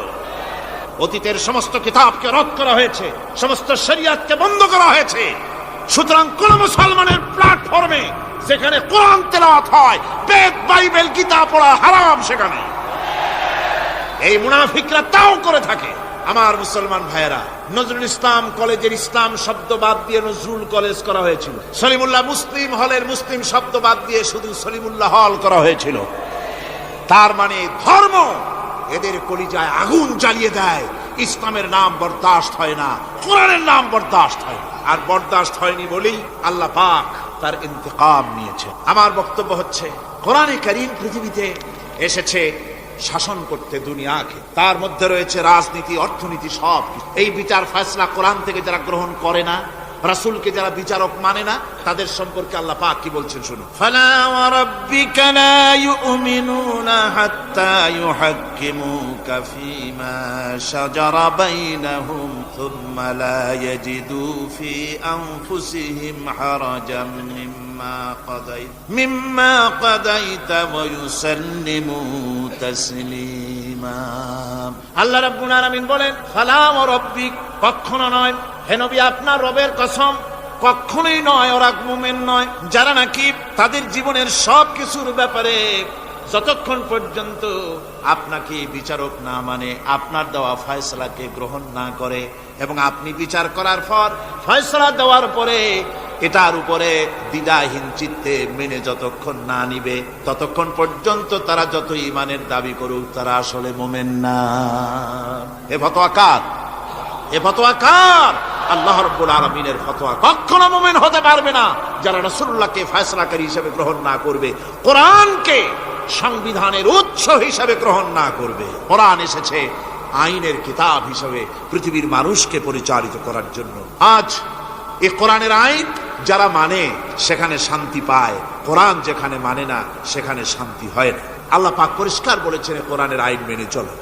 আর যারা এই কোরআনকে অমান্য করবে তাদের শাস্তি কি হবে? আল্লাহ পাক বলেন, আল্লাযীনা কাযযাবু বিল কিতাবি ওয়া বিমা আরসালনা বিহি রুসুলানা ফাসাউফা ইয়ামালুন। আল্লাহ পাক বলেন, আমি যে কিতাব নাজিল করেছি এই কিতাবকে যারা মিথ্যা মনে করে, কিতাবকে যারা অস্বীকার করে, কোরআনের আইন যারা মানে না, আমি যে রাসূলের উপরে যা নাজিল করেছি সেগুলির উপরে যারা ঈমান আনে না, এগুলিকে যারা মানে না, তাদের জন্য এর পরিণতি তারা খুব শীঘ্রই টের পাবে। খুব শীঘ্রই তাদেরকে এর পরিণতি দেওয়া হবে। কিয়ামতের দিন তাদেরকে আল্লাহ রাব্বুল আলামিন জাহান্নামে প্রবেশ করাবেন। কোরআনের অবমাননাকারীদের জায়গা কোথায় হবে? কোথায় হবে তাদের জায়গা? জাহান্নামের ভিতরে হবে। সুতরাং আমরা কোথায় যেতে চাই? জাহান্নামে না জান্নাতে? বেহেশতে যদি যেতে চাই, দুনিয়ায় যদি শান্তি চাই এবং আখিরাতে যদি মুক্তি পেতে চাই, তাহলে আমাদেরকে কোরআনের আইনকে মানতে হবে। কিসের আইন মানা লাগবে? কোরআনের আইন মানতে হবে। কোরআনে কারীমের নাজিল হলো, আল্লাহ পাক যে কোরআন আমাদের শিখালেন, আর রহমান আল্লামাল কোরআন, যে কোরআন তিনি আমাদের শিখালেন। এই কোরআন নাজিলের পদ্ধতি ছিল মদিনা এবং মক্কা। রাসূলের মক্কি জিন্দেগিতে কিছু নাজিল হয়েছে, আর মদনী জিন্দেগিতে নাজিল হয়েছে কিছু। মক্কা শরীফে যেগুলি নাজিল হয়েছে সে সূরাগুলো ছিল তাওহীদ, রিসালাত এবং আখিরাতের উপরে নির্ভর করে। আর মদনী সূরা যেগুলি ছিল সেগুলি ফৌজদারি দণ্ডবিধি, উত্তরাধিকারী আইন, তারপরে যাকাত, ওসর, যুদ্ধ, সন্ধি, বন্দী, এরপরে রয়েছে স্বরাষ্ট্রনীতি, পররাষ্ট্রনীতি, অর্থনীতি, জীবন পরিচালনার সমস্ত বিধি আর ব্যবস্থা মদনী জিন্দেগির সূরাগুলিতে, অবতীর্ণ সূরাগুলিতে আল্লাহ রাব্বুল আলামিন নাজিল করেছেন। কোরআন শরীফ মানুষের সকল সমস্যার সমাধান দিয়েছে। এখানে আমি এখন তার কিছু নমুনা পেশ করছি আপনাদের সামনে, আপনাদের বোঝার জন্য যে কোরআন, অনেকে বলে যে কোরআনের তাফসীরের ভেতরে রাজনীতির আলোচনা হয়। রাজনীতি সেইটুক করি যেটুকুন আল্লাহ কোরআনে করেছেন। জোরে কোন আলহামদুলিল্লাহ। এর থেকে বালাই কিছু বলি নাকি? না। কোরআন যেটুকুন করেছে, রাসূলুল্লাহ যেটুকুন করেছে, একজন মুসলমান হিসাবে তা করা আপনার আমার জন্য কি? সুন্নত? নফল? ওইটা করা কি? জোরে কোন? এটা করা আমাদের জন্য ফরজ। সেই জন্য আমি কিছু নমুনা পেশ করছি আপনাদের সামনে, বুঝতে পারবেন যে কোরআন শুধু নামাজের কথা নিয়ে আসে নাই। কোরআনের মধ্যে আয়াত সংখ্যা কত? ৬,৬৬৬। এটা ঠিক না, কিছু কম আছে। ৬,০০০ কয়েক শত, ভালো করে গুনে দেখা দরকার। তো এই যে আয়াতে কারিমা যেগুলি রয়েছে, এর মধ্যে মাত্র ৫০০ আয়াত হচ্ছে হুকমে শরঈ। ভালো করে শুনুন, ৫০০ আয়াত আদেশ এবং নিষেধ জাতীয়। এটা করো, ওটা করো না, এটা হালাল, ওটা হারাম। এ হলো ৫০০। তো এই যদি ৫০০ হয় তাহলে বাকি ৬,০০০ কি? বাকি ৬,০০০ ইতিহাস, দর্শন, বিজ্ঞান, রাজনীতি, অর্থনীতি, সমাজনীতি, উত্তরাধিকারী আইন, পররাষ্ট্রনীতি, স্বরাষ্ট্রনীতি, মানুষের জীবনে যা দরকার, ইহকাল, পরকাল, কবর, হাসর, মিজান, সিরাত, জান্নাত, জাহান্নাম, এসব কিছু আল্লাহ পাক বাকি হাজার হাজার আয়াতের মধ্যে বলেছেন। তো ৫০০ আয়াতের পরিচিতি আমাদের জানা আছে, নামাজ, রোজা, হজ, যাকাত, হালাল, বৈধ, অবৈধ ইত্যাদি সম্পর্কে। কিন্তু বাকি আয়াতগুলিতে আমাদের জীবন পরিচালনার ব্যাপারে আল্লাহ পাকের কথা শুনুন, কিভাবে এ কথাগুলি আল্লাহ পাক আমাদের বলছেন। বিচার পদ্ধতি সম্পর্কে শুনুন। কোরআন যে বিচার পদ্ধতি আমাদেরকে দিয়েছেন, নিরঙ্কুশ ন্যায় বিচারের কথা কোরআন বলেছে। কোরআন বলেছে বিচার হতে হবে কি ধরনের? ওয়াইদা হাকামতুম বাইনান নাসি আন তাহকুমু বিল আদল। কোরআন শরীফ বলেছে তোমরা যখন লোকদের মাঝে বিচার ফয়সালা করবে তখন অবশ্যই সুবিচার করবে, জাস্টিস, ন্যায় বিচার করবে। এই ন্যায় বিচার করতে গিয়ে তোমার সামনে যদি বিজাতীয় কোনো লোক আসামি হয়ে দাঁড়ায়, অমুসলিম, তখন বিচারটা কিভাবে করবে? কোরআনে কারীম বলছি, ওয়ালা ইয়াজরিমান্নাকুম শানাআনু কওমিন আলা আল্লা তা'দিলু। কোন বিশেষ শ্রেণীর বিচার কাজ করতে গিয়ে, কোন বিশেষ শ্রেণী বা জাতির বিচার কার্য পরিচালনা করতে গিয়ে তাদের প্রতি বিদ্বেষ যেন তাদেরকে, তুমি যেন জুলুম করে না বসো, তখন যেন তুমি ইনসাফ করতে পারো, তাদের উপরে জুলুম করবে না। সে যদি তোমার জাতের লোক না হয়, বিচার করতেছে, তুমি বিচারক হিসাবে সঠিক বিচার করবে, বিচারের মানদণ্ডকে কখনো খেলাধুলা করবে না, ভালো সুবিচার করবে। এটা হচ্ছে কোরআনে কারীমের কথা। আর আত্মীয় স্বজনের বিচার সম্পর্কে বলা হচ্ছে যে তোমরা বিচার নিয়ে, সুবিচার নিয়ে তোমরা দাঁড়াও, দণ্ডায়মান হও সুবিচার নিয়ে। মুসলমানেরা, তোমরা যখন বিচার করবে, তখন এই বিচার করতে গিয়ে ওয়ালাউ আলা আনফুসিকুম আবিল ওয়ালিদাইনে ওয়াল আকরাবিন, সে যদি তোমার নিজের বিরুদ্ধেও যায় বিচার, তা যদি তোমার সন্তান সন্ততি, ভাই ব্রাদার, মা বাপ ইত্যাদির বিরুদ্ধেও যদি চলে যায়, ইয়াকুন গানিয়ান আও ফাকিরান, যদি সে গরিব হয়, যদি সে ধনীও হয়, বিচারের বেলায় কোনো রকম তারতম্য করবে না, আপন হোক পর হোক, বিচার করতে হবে সঠিক। এটা কার কথা?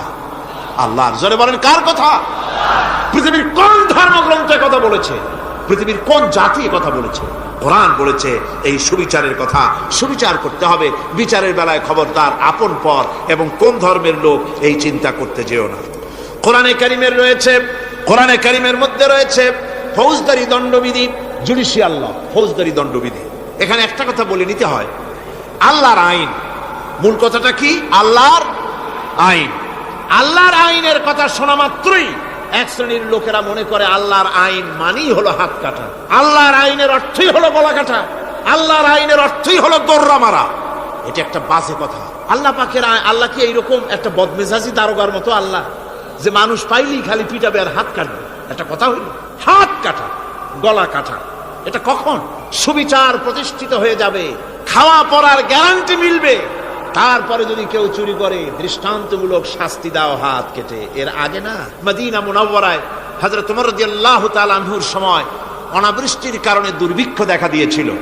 তখন হযরত ওমর জাস্টিসদেরকে, ম্যাজিস্ট্রেটদেরকে ডেকে পরিষ্কারভাবে এলান করে দিয়েছিল, এখন যদি কোনো চোর ধরা পড়ে, এই দুর্ভিক্ষ চলাকালীন কোন চোর যদি ধরা পড়ে আর প্রমাণিত হয় পেটের জ্বালায় চুরি করেছে, খবরদার তার হাতকে তোমরা কাটবে না, খবরদার হাত কাটবে না।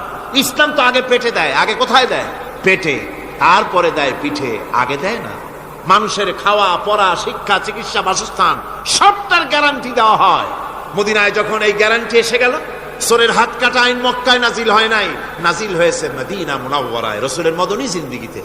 কোন সময়? যখন রাসূলুল্লাহ প্রেসিডেন্ট। রাসূলুল্লাহ কি? জোরে কোন? রাসূলুল্লাহ কি? রাষ্ট্রপতি। সেই সময় মানুষ দরজা খুলে ঘুমাবার সুযোগ পেল, খাওয়া পড়া, শিক্ষা, চিকিৎসা, বাসস্থানের গ্যারান্টি পেল। এই সময় আল্লাহ রাব্বুল আলামিন তিনি যখন দেখলেন ইসলামী সমাজ ব্যবস্থা কোরআনের আইনের মাধ্যমে মানুষ সব রকমের নিরাপত্তা লাভ করেছে, পেটের সমস্যার সমাধান হয়ে গেছে, তখন আল্লাহ আইন জারি করলেন, আস-সারিকু ওয়াস-সারিকাতু ফাকতাউ আইদিয়াহুমা। চোর পুরুষ হোক আর নারী হোক, উভয়ের হাত কেটে দাও। পুরুষ হোক আর নারী হোক, এখন উভয়ের হাত কেটে দাও। দৃষ্টান্তমূলক শাস্তি হোক, যাতে করে এই চুরি আর কেউ না করে। পেটে খাবার আছে, চাকরি আছে, ওষুধ আছে, শিক্ষা আছে, থাকার মতো জায়গা আছে, এখন চুরি করো কেন? তাহলে বোঝা যাবে এটা নেশায় পরিণত হয়েছে। কি হয়েছে? নেশা। তখন তো আর চোরকে বসায় সেলুট মারা আর যাবে না, এখন হাতটা কাটিয়া একটা শাস্তি দিয়ে দাও। আমাদের দেশে কিন্তু চোরের হাত কাটা আইনের ব্যাপারে কোনো চোরেরা আজ পর্যন্ত মিছিল করে না। বাংলাদেশের কোন ছোট ছোট চোর, যেমন তাল চোর, বেল চোর, কচু চোর, ছাতি চোর, জুতা চোর, আরো যত ছোট ছোট চোর, এই সব চোরেরা কি কোনোদিন মিছিল করেছে যে চোরের হাত কাটা আইন মানি না, মানবো না? বলেছে কেউ? বলে। কিন্তু এই আইনের বিরুদ্ধে সোচ্চার কারা? কোন চোরেরা? নিশ্চয়ই ছোট চোরেরা না, বড় চোর। যারা তাল বেল চুরি করে না, বরং কলমের খোঁচা দিয়া সরকারের, জনগণের লক্ষ কোটি কোটি টাকা পকেটস্থ করেন মেহেরবানি করে, ওইসব তারা মনে করেন যদি এই আইন চালু হয়ে যায় তাহলে তালচোর বেলচোরের তো কোনো ক্ষতি নাই, ইসলামী রাষ্ট্র চালু হলে পরে তো সকলের পেটে ভাত আসবে, ওই তাল বেল আর চুরি করা লাগবে না, তাদের তো সুবিধা। কিন্তু মুসিবতটা তো আমাদের হবে। বেশি খাইয়া খাইয়া জিব্বা পুরু হয়ে গেছে। এখন ওই বেশি খাইতে না পারলে বদভ্যাস চালু হয়ে যাবে, চুরি করতে যখন যাইবে তখন এই আইন তো বিসমিল্লাহ হবে আমাদের দিয়া। এই জন্য ওনারাই বিরোধিতা করেন চরম ভাবে। আর ইসলামের সব আইনের সাথে বিরোধিতা করার জন্য বাংলাদেশে যতগুলি পত্রিকা বেরিয়েছে তার মধ্যে শীর্ষস্থানে রয়েছে ভারতের রয়ের টাকায় পরিচালিত নিকৃষ্ট আবর্জনা পত্রিকা আজকের কাগজ।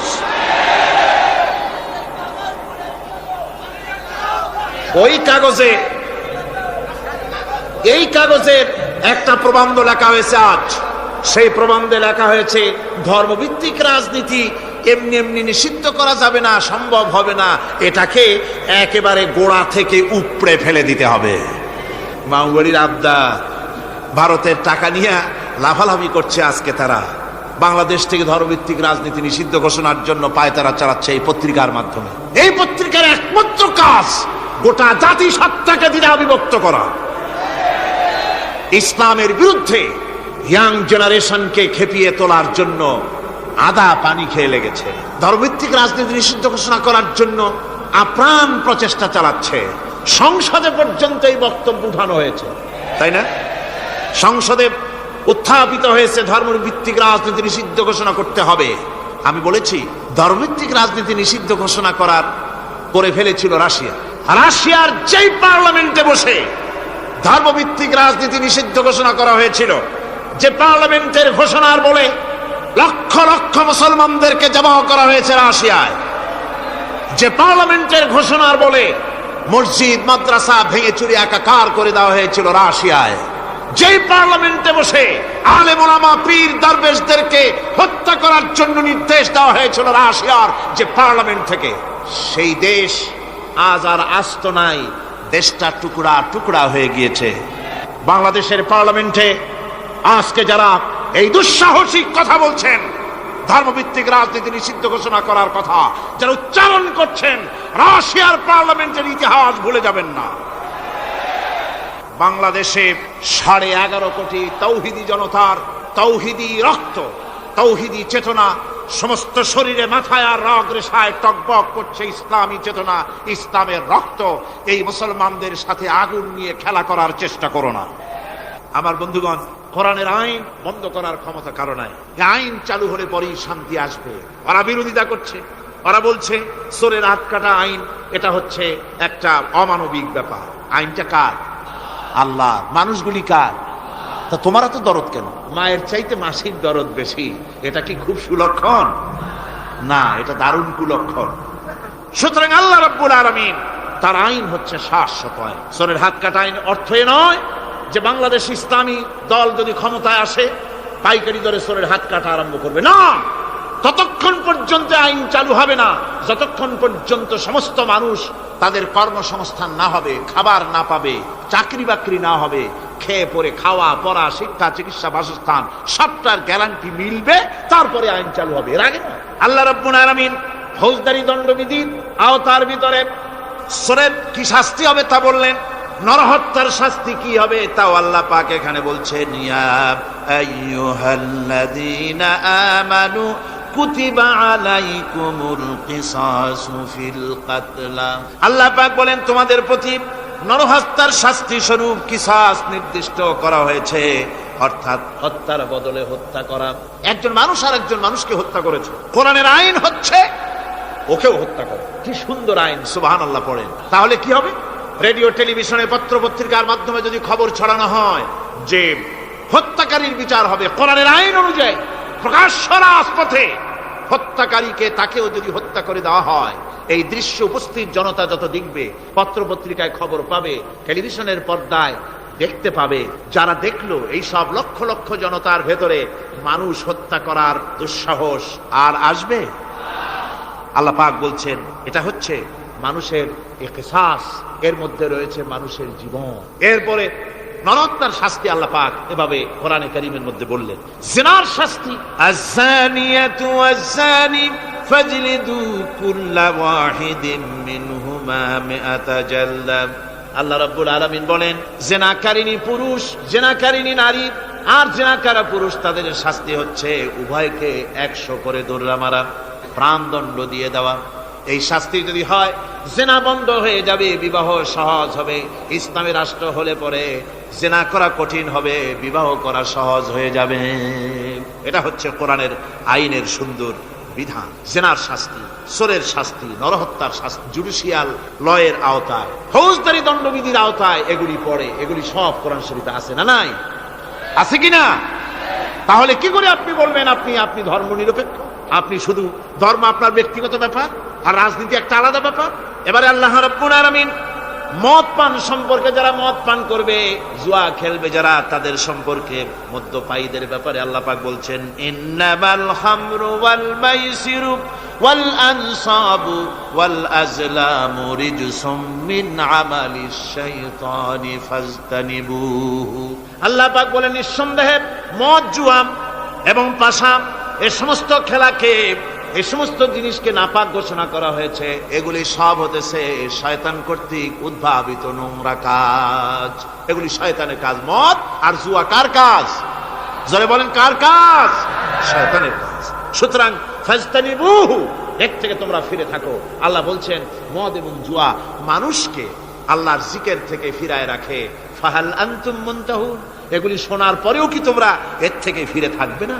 এবার আল্লাহ রাব্বুল আলামিন ওজনে কম দেওয়া সম্পর্কে বলছেন, যারা ব্যবসায়ী, অনেক ব্যবসায়ী আছে, ব্যবসা করতে গিয়ে ধর্ম ব্যক্তিগত ব্যাপার, ব্যবসার মধ্যে ধর্ম নিতে চাই না। কয় যে ধর্ম দারুণ পবিত্র জিনিস, এত পবিত্র, শুধু মসজিদে থাকবে, শুধু মাদ্রাসায় থাকবে, আমার জীবনের বিস্তীর্ণ অঙ্গনে ধর্ম ঢুকতে পারবে না। তার মানে ভাবখানা এই, আল্লাহ এবং রসুলকে বলে দেওয়া হচ্ছে, হে আল্লাহ, হে রসুল, তোমাদের উপরে 144 জারি করে দিলাম, শুধু মসজিদে আর খানকায় থাকো, মাদ্রাসায় থাকো, আমাদের জীবনের বিস্তীর্ণ অঙ্গনে তোমাদের কোনো প্রবেশের অধিকার নাই। জোরে কর নাউযুবিল্লাহ।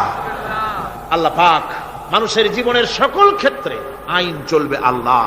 ইনিল হুকমু ইল্লা লিল্লাহ, আইন চলবে কার? ওই আল্লাহ রাব্বুল আলামিন বলেন, ওজনে কম দিও না।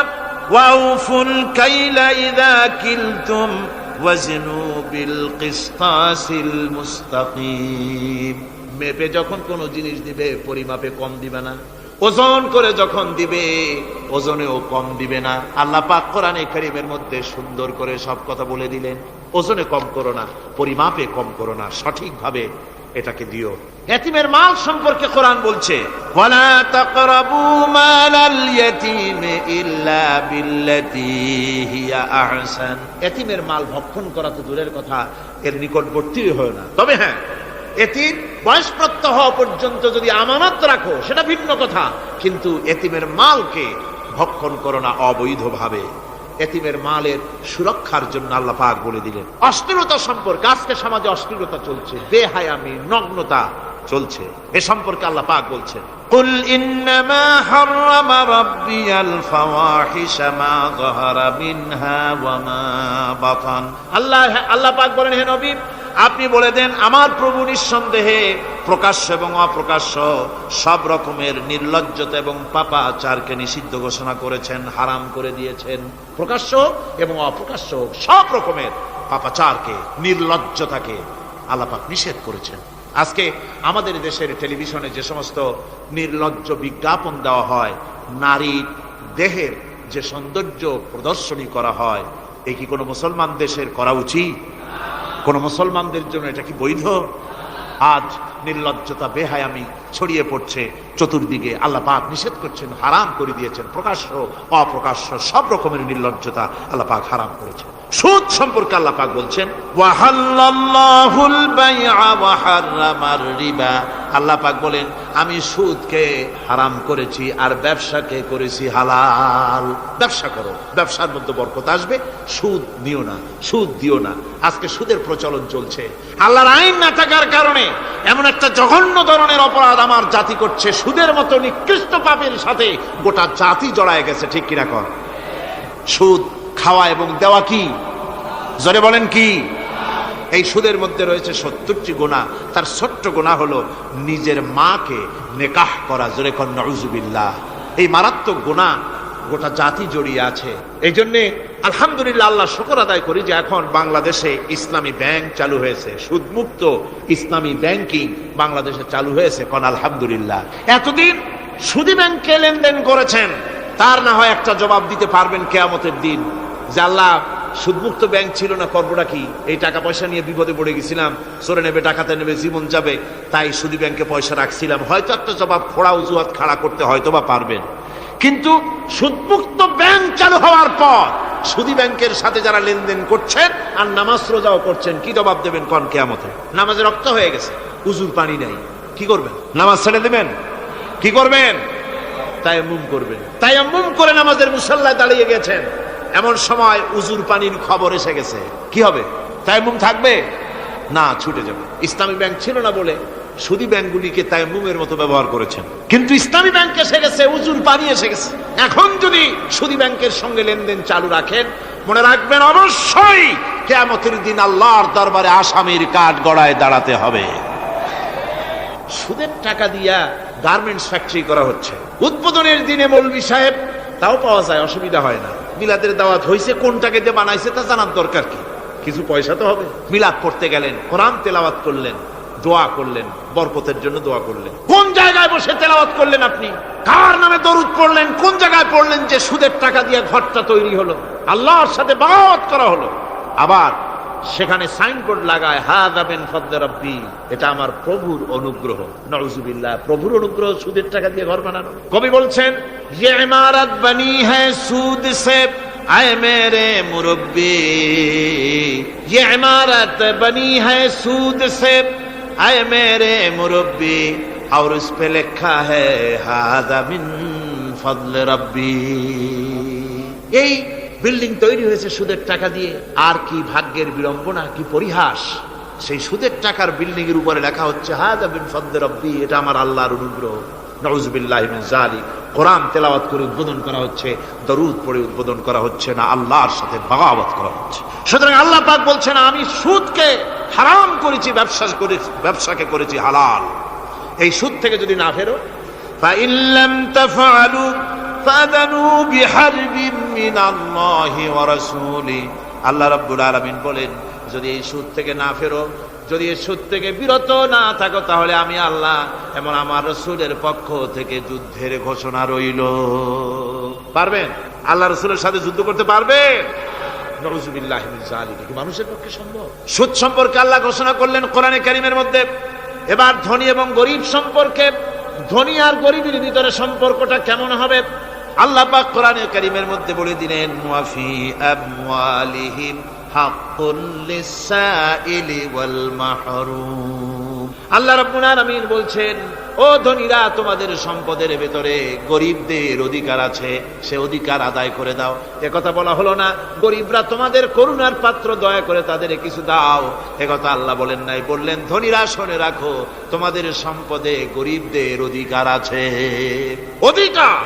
অধিকার তাদের ফিরিয়ে দাও। এরপরে আল্লাহ পাক বললেন, কাইলা ইয়াকুনা দুলাতাম বাইনাল আগনিয়াই মিনকুম, তোমাদের সম্পদগুলি যেন তোমাদের ধনশালী লোকদের হাতে যেন পুঞ্জীভূত না হয়ে যায়। দেশের সমস্ত সম্পদ গুটি কতক লোকের হাতে যেন পুঞ্জীভূত না হয়, বরং তার যাকাত, ফিতরা, সাদকা, এককালীন দান ইত্যাদির মাধ্যমে জনগণের কাছে যেন তা পৌঁছে যায়, এক জায়গায় যেন পুঞ্জীভূত হয়ে না থাকে। এভাবে করে আল্লাহ পাক মানুষের জীবনের সাথে সম্পৃক্ত কথাগুলি বলছেন। রাষ্ট্র ব্যবস্থা সম্পর্কে বলছেন, ওয়া আমরুহুম শুরা বাইনাহুম, রাষ্ট্র পরিচালনা করতে গিয়ে তাদের সাথে পরামর্শ ভিত্তিক রাষ্ট্র চালাও, স্বৈরাচার হয়ে ক্ষমতায় বসে থেকো না, ইচ্ছে মাফিক দেশ চালায়ও না, ডিক্টেটর হয়েও না, পরামর্শ ভিত্তিক দেশ পরিচালনা করো।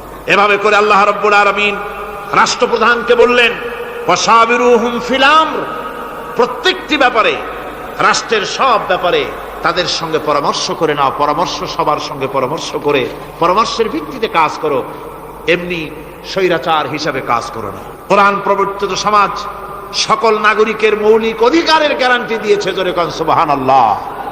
এখন আমি যে কথাগুলি বলবো, এই কথাগুলি শুধু মুসলমানদের জন্য নয়, হিন্দু, মুসলমান, খ্রিস্টান, বৌদ্ধ, নারী, পুরুষ, সাদা, কালো, বর্ণ, ভাষা, দল, মত নির্বিশেষে সমস্ত মানুষের জন্য নাগরিক অধিকারের গ্যারান্টি দিচ্ছে কে?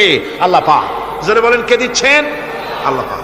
আল্লাহ পাক জীবনের নিরাপত্তা দিচ্ছেন। কোরআনের আইন যদি চালু হয়, নাগরিকদের জীবনের নিরাপত্তা লাভ হবে, জোরে কোন সুবহানাল্লাহ। কিভাবে হবে? আল্লাহ রাব্বুল আলামিন বলেন, ওয়ালা তাকতুলুন নাফসাল্লাতী হারামাল্লাহু ইল্লা বিল হক। আল্লাহ পাক বলছেন, যে জীবনকে আল্লাহ হারাম সম্মানী করেছেন, ন্যায় ব্যতীত তাকে খবরদার হত্যা করো না। মানুষকে হত্যা করো না, খবরদার হত্যা করো না।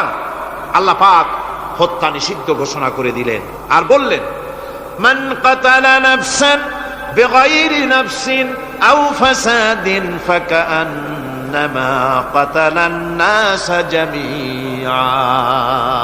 কেউ যদি কোন নরহত্যা এবং বিপর্যয় সৃষ্টি করে, কোন অপরাধ ছাড়া যদি কেউ কোন নির্দিষ্ট অভিযোগ তাকে হত্যার শাস্তি দেওয়া যায় কোরআন অনুযায়ী, এরকম ছাড়া যদি অন্যায়ভাবে কেউ কাউকে হত্যা করে, তাহলে একটা লোক হত্যা করা নয়, একটা মানুষ হত্যা করার অর্থ হলো গোটা বিশ্বের সমস্ত মানুষকে হত্যা করা।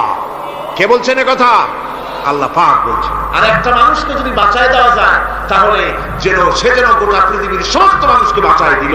এ কথা কে বললেন? আল্লাহ সুবহানাহু ওয়া তাআলা বলেছেন। এরপরে নরহত্যা যারা করবে তাদের জন্য রয়েছে শাস্তি। কি শাস্তি? আল্লাহ পাক বলছেন, ওমাইয়াকতুল মুমিনান মুতাআম্মিদান ফাজাযাউহু জাহান্নাম খালিদান ফিহা ওয়াগাদিবাল্লাহু ওয়া লা'নাহু ওয়া আ'আদ্দা লাহু আযাবান আযীমা।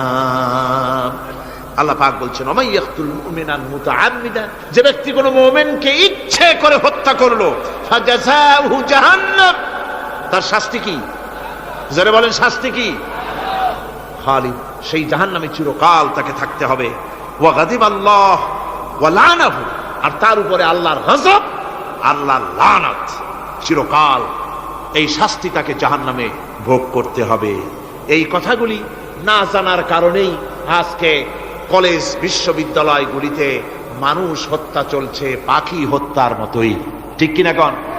বিশ্ববিদ্যালয়গুলিতে, কলেজগুলিতে মায়ের কোল খালি করা হচ্ছে, পিতাকে কাঁদানো হচ্ছে। কত আশা করে ছেলে পাঠানো হয় কলেজ ইউনিভার্সিটিতে, আর সেখানে সামান্য নিজের দলের প্রাধান্য বিস্তার করার জন্য পরমা সহিষ্ণুতা নাই, সমানে হত্যা করা হচ্ছে। এভাবে হত্যা করা হচ্ছে রাজশাহীতে, হত্যা করা হচ্ছে ঢাকায়, চট্টগ্রামে, খুলনায়। আপনারা অবাক হবেন, খুলনায় যেভাবে হত্যা করলো একজন নেতৃস্থানীয় ব্যক্তি, যিনি খুলনায় গিয়ে বললেন, আমি লাশ চাই, লাশ চাই। তার উপস্থিতিতে ইসলামী ছাত্র শিবিরের দৌলতপুর বিএল কলেজের জিএস আব্দুল হালিম মুন্সি মসজিদে নামাজ পড়তে গিয়েছে, সেই অবস্থায় তাকে মসজিদের ভিতরে গুলিবিদ্ধ করেছে। জান বাঁচাবার জন্য এই ছেলে পার্শ্ববর্তী পুকুরের মধ্যে ঝাঁপায় পড়েছে, সেখান থেকে তাকে টেনে তুলে তাকে কোপানো হচ্ছে। সে প্রাণী প্রাণী বলে চিল্লাচ্ছে। এই অবস্থায় মসজিদের সিঁড়ির উপরে কাট করে তাকে জবাও করা হয়েছে।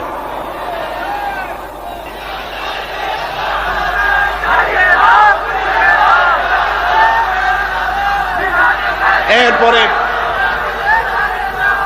খুলনা আলিয়া মাদ্রাসার ছাত্র, এতিম ছাত্র, দুপুর বেলায় খানা খেতে বসেছে। সেই খানা খাওয়া অবস্থায় তাকে গুলি করে ছোরা দিয়ে কুপিয়ে কুপিয়ে তাকে দুনিয়া থেকে বিদায় করা হয়েছে। এভাবে প্রতিটি শিক্ষাঙ্গনে এভাবে মানুষকে মারা হচ্ছে, ছাত্রদেরকে মারা হচ্ছে।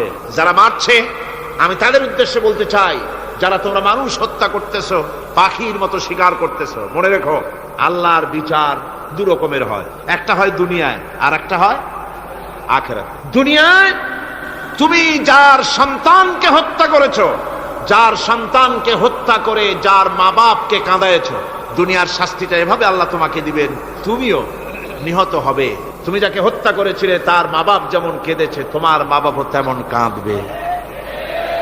তুমি যদি কাউকে হত্যা করে তার স্ত্রীকে বিধবা করে থাকো, তোমাকেও আল্লাহ হত্যা করাবেন এবং তোমার স্ত্রীও বিধবা হবে। তুমি যদি কাউকে হত্যা করে তার সন্তানকে এতিম বানায় থাকো, অবশ্যই তুমিও নিহত হবে, নিহত হবে। আর তোমার সন্তানেরা এতিম হয়ে কাঁদবে, ভিক্ষাও মিলবে না, আল্লাহ এমন করে ছাড়বে। অন্যদেরকে তুমি যদি একটা গুলি করে কারো বুককে ঝাঁঝরা করে থাকো, অসংখ্য গুলি তোমার বুকটাকে ঝাঁঝরা করবে। আল্লাহর কসম, যেভাবে মানুষ মেরেছো এইভাবে এর থেকে নৃশংসভাবে তুমিও মরবে, কোনো সন্দেহ না। আল্লাহর এই বিচার হবে। সুতরাং আল্লাহর এই বিচারের কথা কোরআন থেকে যারা জানে তারা সন্ত্রাস করে না। এই জন্য কলেজ বিশ্ববিদ্যালয় সমূহে সন্ত্রাস হয়, মাদ্রাসাগুলিতে সন্ত্রাস হয় না বললেই চলে। কথা কি ঠিক বললাম না বাড়ায় বললাম?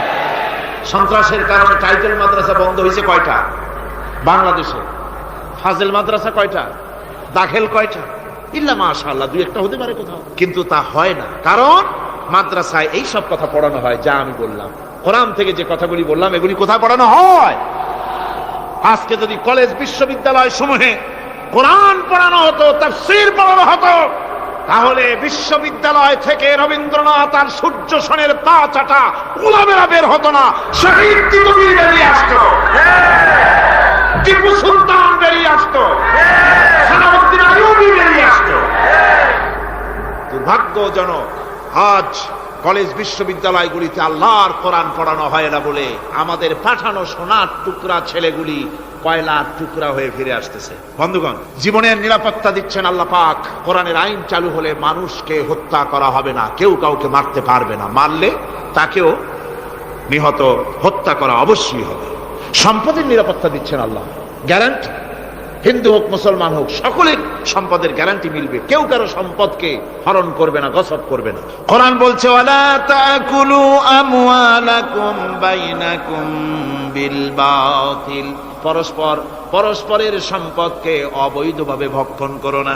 সম্মানের নিরাপত্তা হচ্ছে ইসলামী সমাজ চালু হয়ে গেলে আল্লাহ রাব্বুল আলামিন সম্মানের নিরাপত্তা দিবেন প্রত্যেক নাগরিকের। আল্লাহ পাক বলছেন ইয়া আইয়ুহাল্লাযীনা আমানু লা ইয়াসখার কওমুম মিন কওমিন, হে বিশ্বাসীরা তোমরা এক গোত্র আর এক গোত্রকে ঠাট্টা করো না। চাষিরা তাঁতিদেরকে গালি দিও না, তাঁতিরা চাষিদেরকে, জেলেদেরকে গালি দিও না। এক গোত্র আর এক গোত্রকে ঠাট্টা করো না, বিদ্রুপ করো না। ওয়ালা তালমিজু আনফুসাকুম ওয়ালা তানাবাজু বিল আলকাব, একে অপরের দোষ গেয়ে বেরিও না, একে অপরকে খারাপ নামে ডেকো না, একে অপরের কুৎসা রটনা করো না। আল্লাহ নিষেধ করেছেন। ইসলামী সমাজ হলে পরে মানুষ সব দিক থেকেই নিরাপত্তা পাবে, গ্যারান্টি পাবে, ব্যক্তি স্বাতন্ত্র্যের প্রাইভেসির নিরাপত্তা পাবে। কারো ঘরের মধ্যে কেউ হঠাৎ করে ঢুকবে না, অর্ডার নিয়ে ঢুকতে হবে, পারমিশন নিয়ে ঢুকতে হবে। আল্লাহ পাক বলেছেন লা তাদখুলু বুয়ুতান গায়রা বুয়ুতিকুম হাত্তা তাস্তানিসু ওয়া তুসাল্লিমু আলা আহলিহা, অন্যের ঘরের মধ্যে পারমিশন ব্যতি রেখে প্রবেশ করো না। আগে সালাম দাও, পারমিশন নাও, তারপরে ঢোকো। যদি জবাব না আসে চলে যাও, বেরিয়ে যাও, এটা তোমার জন্য কল্যাণকর হবে। তারপরে ইচ্ছে মতো ধর্ম পালনের নিরাপত্তা পাওয়া যাবে ইসলামী সমাজে। কাউকে বাধ্য করা হবে না ইসলাম কবুল করার জন্য, বা অন্য ধর্ম কবুল করার জন্য কাউকে বাধ্য করা হবে না। কোরআনে কারীম বলছে লা ইকরাহা ফিদ্দিন, ধর্মের ব্যাপারে কোনো বাড়াবাড়ি করা যাবে না, কারো উপরে কোনো ধর্মমত চাপিয়ে দেওয়া যাবে না। যার ইচ্ছে তার ইচ্ছে মতো স্বাধীনভাবে তার ধর্মকর্ম পালন সে করতে পারবে। এই ধর্ম পালনের কথা বলতে এসে আমার মনে পড়লো এবছরের হিন্দুদের দুর্গাপূজার কথা। আপনারা বলতে পারেন যে কি এর মধ্যে কি ঢুকাই দিলেন? ঠিকই ঢুকাইছে। আমি বুঝি না যে কেমন ধর্ম। আপনারা আমারে কন, দেশের প্রধান বিরোধী দল তারা যদি বলে যে আমাদের এই দাবি যদি সরকার না মানে তাহলে 1 বছরের ভেতরে আমার দলে যত লোক আছো কেউ জুমার নামাজ পড়বা না, তাহলে তাদের দলের লোকেরা তা কি মানবে? মানবে?